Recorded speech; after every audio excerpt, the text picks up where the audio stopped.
Je ne sais pas si vous avez entendu parler d'un aéroport qui va être construit. On a 2 aéroports dans cette zone, Rennes-Nantes. Si on voulait accueillir de nouveaux avions à Nantes, il suffirait de prolonger la piste de quelques mètres, mais ils préfèrent construire un énorme complexe bétonné en pleine campagne, en détruisant le reste d'agriculture qu'il y avait là-bas. Et bien sûr, Vinci et Veolia récupèrent les contrats. Donc c'est une des luttes qui est en train d'être menée là-bas. Alors je vais vous présenter SLB. Donc syndicat Plabot-Ergen-Bresse, syndicat des travailleurs de Bretagne. Alors pourquoi de Bretagne? C'est important. On n'a pas mis breton simplement parce que toute personne qui habite, qui vit, travaille en Bretagne est la bienvenue dans notre syndicat. On n'a pas à aller voir si la personne est bretonne d'origine, etc. Ça, on s'en fout. Pour nous, est breton une personne qui vit en Bretagne. Voilà, c'est important à préciser.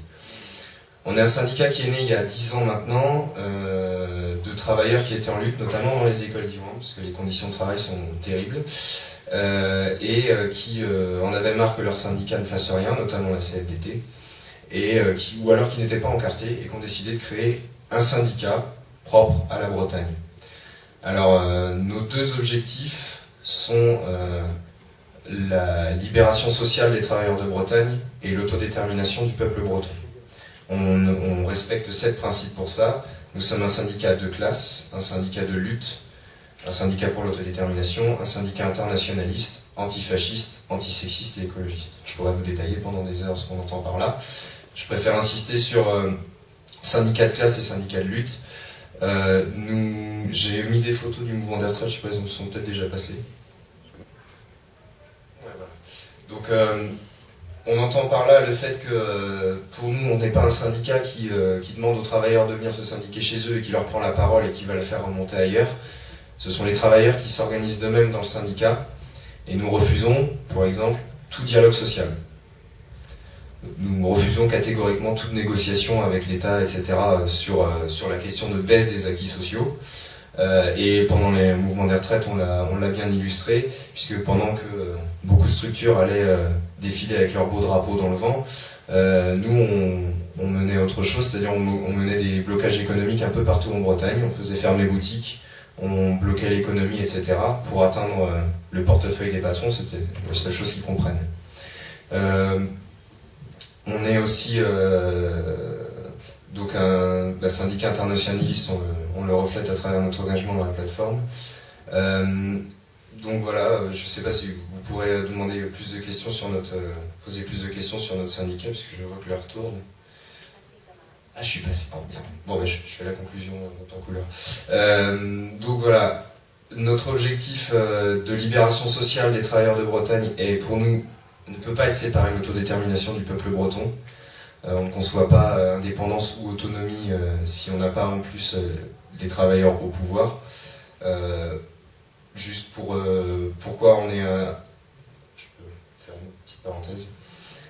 Pourquoi on se constitue comme un peuple? Je pense que c'est important parce que personne n'a donné la définition de peuple. Juste, je prends l'exemple de nos statuts. SLB affirme que les Bretons constituent un peuple car il est une communauté humaine stable, historiquement constituée, née sur la base d'une communauté de langue, de territoire, de vie économique, qui se traduisent dans une communauté de culture, et que comme tous les peuples, il a le droit à l'autodétermination. Voilà. Je pense que ça marche pour tous ceux qui sont ici présents. Pour nous, c'est aux travailleurs de Bretagne de décider de leur présent et de leur avenir. Voilà.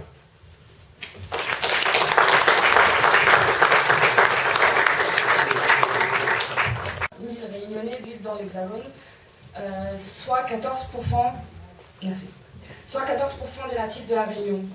La population de la Réunion, donc c'est 800 000 habitants, qui compte 52% de jeunes. Le chômage, la moitié des jeunes du pays n'ont pas d'emploi. Le seuil de pauvreté, 52% de la population réunionnaise vit en dessous du seuil de pauvreté.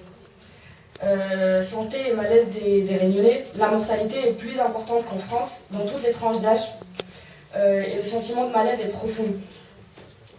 Racisme et humiliation, certains lieux de notre île sont des zones de non-droit pour les Réunionnais et les Réunionnaises. Merci.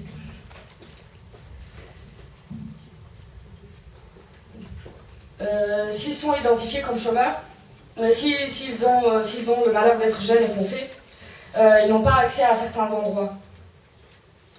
Il y a des véritables ghettos de privilégiés qui sont les expatriés français, les oreilles. Alors que les plus pauvres et les familles de descendants d'esclaves sont des citoyens de seconde zone. Il y a de la place et du travail pour les oreilles, alors qu'il n'y en a pas pour les Réunionnais qui, eux, doivent partir. Après cette présentation, nous, on dit non. On dit non à la récupération des révoltes à La Réunion. Pendant les grèves de la vie chère du premier trimestre 2009 à La Réunion, l'élite du PCR et du COSPAR, collectif d'organisation monté contre la vie chère, n'a pas mené à terme ce grand mouvement populaire qui aurait pu accompagner celui des Guadeloupéens. La tête du PCR et du COSPAR ont délibérément brisé le mouvement. Le 5 mars 2009, des milliers de Réunionnais et de Réunionnaises se sont retrouvés dans les revendications des Guadeloupéens. Lorsque ces personnes se sont retrouvées ensemble, la tête du PCR, Parti communiste réunionnais, les coquilles comme l'Alliance des jeunes, l'Alliance contre le chômage, etc., et le COSPAR ont dit dispersez-vous, surtout restez pas ensemble, faites pas des ordres, comme s'il ne s'agissait pas de leur pays, de leur vie, de leur ras-le-bol et de leur rage. Rappelons de l'Alliance contre le chômage, en plein mouvement le 5 mars 2009 a déclaré à propos de la grève générale « Il ne faut surtout pas le faire », au moment où la grève se durcissait aux Antilles. Le préfet est d'accord pour négocier, c'est ce qu'il disait. Entre 2009 et 2012, leurs négociations n'ont servi à rien. Sous prétexte de maintenir la cohésion sociale, il a participé à l'explosion sociale. Aujourd'hui, c'est toujours la même rengaine. Il court pour négocier avec le préfet, alors que les Réunionnais dans la rue scandent préfet démission. 10 ans après les révoltes de 1991, après mandat politique sur mandat politique, le PCR et les autres partis, PS et droites diverses, ont conduit la Réunion à un climat d'explosion sociale. La Réunion n'est pas un sentiment, c'est pas une association forte, une île intense, c'est un pays où le chômage est plus fort qu'en Afrique, un territoire dont la forte croissance ne s'accompagne pas de développement, autrement dit d'un mieux-être social, économique et environnemental. Le paradoxe réunionnais est que le pays est classé selon les indicateurs économiques parmi les pays les plus riches, 46e rang mondial. Aujourd'hui, des jeunes de l'île se révoltent, leur colère est légitime, car pendant le mouvement contre la vie chère, la parole a été monopolisée par les politiciens, par les politiciens professionnels. La grande partie de cette jeunesse délaissée sur le bord du chemin identifie le problème. La vie chère, le chômage, l'absence de perspective d'avenir, la monopolisation et la récupération de la parole des Réunionnais. Devant la tribune. Ok. Enfin, j'entends devant, derrière. Merci Anaïs. Bien. Alors, je vais commencer par une phrase qui dit « Plus personne ne songe à ce que Mayotte soit récupérée par les Comores, elles en sont incapables. Les Comores n'ont plus la légitimité de le demander. » Chaque jour, Mayotte, je sanglote. Je serre les quenottes, j'en ai mal à la glotte. Je suis comme morte. Tu nous boycottes, nous, tes compatriotes. Regarde-moi cette vieillotte qui te complote, qui te dépiote, qui te dénoyote, qui te détricote. Elle parade en yacht, sans avoir fait de dot. Despote! Droite dans ses bottes. Mais toi, tu fais bien les lèche-bottes. Tu joues la faillotte, qu'est-ce que ça te rapporte? C'est anti-patriote? Allez, un peu de jugeote. Casse tes menottes. Tu ne vois pas qu'elle te ligote, qu'elle te chicote? Il n'y a rien dans sa hotte. Pas de cagnotte, ni de jackpot. C'est juste une carotte. Et toi, tu barbotes dans la flotte. C'est à peine si tu vivotes. Allez, arrête d'être une mascotte. Sors de ta grotte. C'est loin d'être une anecdote. Il faut qu'on papote sous la paillote pour faire honneur à nos défunts astronautes. À qui la faute? Ma ya-ya-ya-yotte!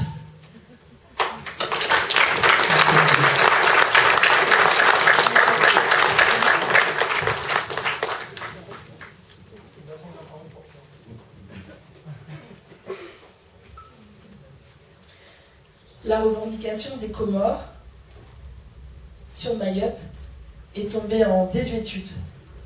Personne n'a osé le dire, mais tout le monde le sait. La France a sauvé Mayotte dans sa population auprès d'une faute juridique, internationale, toujours commise, jamais pardonnée, mais effacée. Alors je ne vous dirai pas qui c'est, mais vous le saurez à la fin. Donc vous saurez qui c'est. J'habite en France, j'y serais presque né. Mais c'est ailleurs sur terre que mon cœur s'est abandonné. Un refuge, un bercail, un portail d'azur, une réminiscence, une faille. Les Comores, mon pays, 4 îles sublimissimes qui habitent mon esprit. Si aujourd'hui je suis là, c'est que ces îles sont mes ailes. Et que je n'avais peut-être pas le choix, mais je suis là. On a le choix.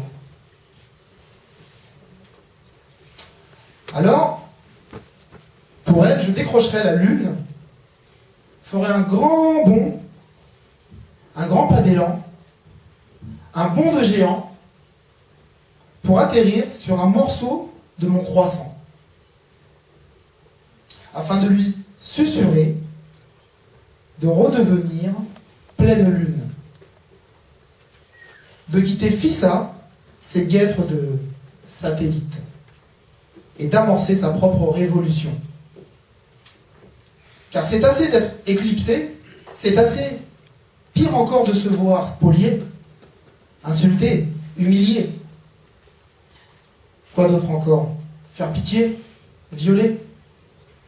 Je cite un ancien Premier ministre français qui disait: Anaïs, est-ce que tu peux répéter s'il te plaît? La revendication des Comores sur Mayotte est tombée en désuétude. Personne n'ose le dire, tout le monde le sait. La France a sauvé Mayotte dans sa population au prix d'une faute juridique internationale, toujours commise, jamais pardonnée, mais effacée.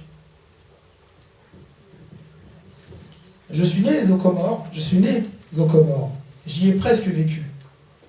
C'est ailleurs sur terre que mon corps s'est abandonné. Le goéland, ce géant métallique, porte en son sein souvent la femme troublée, l'homme blessé, révolté, l'enfant. Le ciel, cet océan, fait pleuvoir des destins singuliers. Le mien est d'être ici, d'être d'ici et d'être de là-bas. Troublé par certains bruits, par certaines odeurs, révolté par les miasmes verbeux et nauséeux d'un certain Claude Guéant, chantre, héros, champion d'une civilisation des obscurs. Je demande la lumière sur l'affaire des Comores. Un intérêt géostratégique totalement nul. Nous avons un devoir de solidarité, un devoir d'amitié par ancienneté, puisqu'on a été aux responsabilités. J'ai beaucoup d'amitié pour les Comores, de la peine et un peu de pitié. Les Comores, assassinés par l'histoire, la France étant, de loin, irresponsable. Michel Rocard.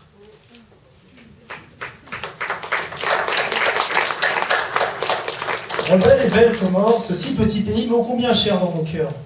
Il est quelque part perdu entre l'immensément fier continent noir et la sculpturale Madagascar, 4 perles aussi ravissantes les unes que les autres, différentes et pourtant semblables, baignées de lumière lunaire dans la splendeur du si mystérieux océan Indien. Ces 4 joyaux à la valeur inestimable répondent au nom charmeur de Comores. Comores, île de la lune, c'est dire l'origine de leur ascendance. Royalement astrale et divinement marine, ce petit coin de quiétude africano-orientale, se composant de Moélie, Mayotte, Anjouan et Grande Comore, demeure très prisé. Chut.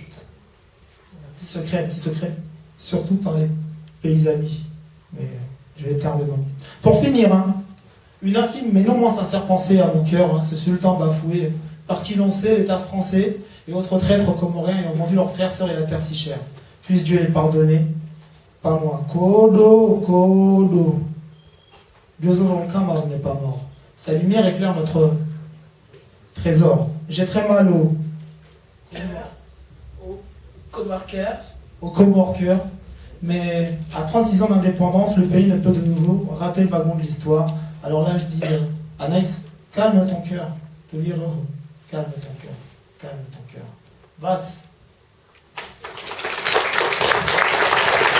Merci à Ismaël et Anaïs pour ce clin d'œil sur la douleur du peuple comorien. Le temps d'installer Mabadi sur l'autre chaise, on lance le... Est quasiment inexistante. On vit en fait de services et du commerce. Alors que c'est un pays qui, comme le décrivait tout à l'heure Pierre Carpentier dans son intervention, a d'énormes richesses naturelles que je ne reciterai pas ici, puisque ça a déjà été fait. Et donc voilà un petit peu la situation que je voulais vous décrire, pour vous dire que nous sommes sur le terrain et la situation est particulièrement difficile. Et nous attendons aussi qu'il y ait un soutien international. Alors, l'UTJ est une organisation qui, en 1971, a pris position pour l'indépendance de la Guyane, qui aujourd'hui a intégré une structure qui s'appelle le Syndicat des Nations sans État, où plusieurs centrales syndicales de pays colonisés luttent ensemble. Et j'ai vu des hommes venir sur mes terres, j'ai vu des hommes venir sur mes îles, asservir ces hommes sur mes terres, asservir ces hommes sur mes îles. J'ai vu ces hommes, couleur ébène, à leur cou des chaînes. Je n'ai même pas pu protester avant d'être décimé. Et j'ai pleuré pour ces hommes, bien des siècles après. J'ai pleuré pour ces hommes qui étaient les miens. J'ai vu le sang couler de mon peuple décimé. J'ai vu des hommes prendre mes terres. J'ai vu ces hommes prendre mes îles. Pour y introduire à ma place des hommes d'une autre race. D'un coup de craie que l'on efface, leur couleur ébène allait remplacer la mienne. Personne ne s'est manifesté lorsque l'on m'a massacré. Personne n'a récriminé lorsque l'on m'a décimé. Mes larmes sont mes mots qu'au bout de mon stylo, je crache mes sanglots dans un bain de sang glauque. On m'appelait Arawak, Caraïbes, Taïnos, Simonet, Arada. On m'appelle Guadeloupéen, Martiniquais, Réunionnais, Guyanais, Jamaïcain, Kanak, Cubain. Car mon sang s'est mêlé avec ceux que l'on enchaînait. Oui, mon sang s'est mêlé avec ces âmes damnées. Plus loin que l'esclavage, on m'a massacré plusieurs fois, en plusieurs endroits. Le monde était parse de mes chairs démembrées et jeté dans leur humanité. Humanité existe encore! Un jour, il viendra, et il vous racontera. Celui qui dans mes veines écoute mes déveines, celui qui de ses veines recevra tous mes gènes. Il viendra d'ailleurs, il viendra de partout. Il viendra d'ailleurs pour nous rendre goût à tout, des rêves insensés de nos destinées. Il sera né comme moi dans une île de peuple autochtone. Il sera dit sauvage, indigène, minorité visible. Il sera dit, et quand je pense à l'homme noir, sa douleur s'accentue à la mienne. Homme noir, songe à ma souffrante innocence, car pour la réminiscence, il ne peut nier ma souffrance. Celui qui viendra aura la couleur de nos douleurs. Il aura le langage de nos langues, s'appellera Jim. Et il vociférera de sa voix veline. Je ne suis pas le nec bamboula qui tambourine à vos oreilles les paroles que vous voulez entendre. Le son du tam-tam de ma voix parle de choses que tu ignores. Non pas que tu ne la connaisses pas, mais tu la réfutes. Comme moi, mes idées, mon comportement. Dont ne sachant me déchiffrer, tu veux me guider dans l'ombre de ta lumière pour me voir et pour m'interpréter avec tes yeux de mensonge, voilés d'une hypocrisie bestiale. Car le manguier que tu fixes n'est pas le pommier que tu vois.